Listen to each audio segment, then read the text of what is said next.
भगवंत प्राप्ती होण्यासाठी भाव निश्चित निर्मळ आणि दृष्ट भाव ठेवा.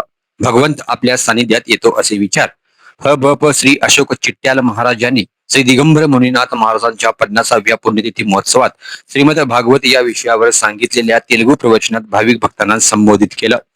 श्री दिगंबर मुनीनाथ महाराजांचे 50व्या पुण्यतिथी महोत्सवानिमित्त पाडव्या दिवशी सकाळी 6 ते 9 काकडा आरती, हरिकीर्तन, भागवत गीता पारायण, महापूजा, महाआरती, सायंकाळी 7 ते रात्री 12 वाजेपर्यंत हरिजागर, भजन, प्रवचन, निद्रा आरती आदी कार्यक्रम करण्यात आले.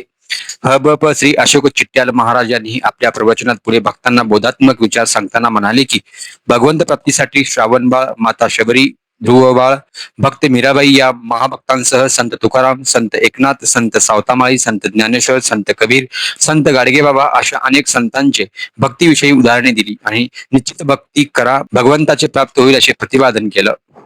सदर पुण्यतिथी महोत्सवात पाडव्या दिवशी झालेल्या सर्व कार्यक्रमात भावी भक्त माता भगिनी मोठ्या संख्येने उपस्थित होत्या.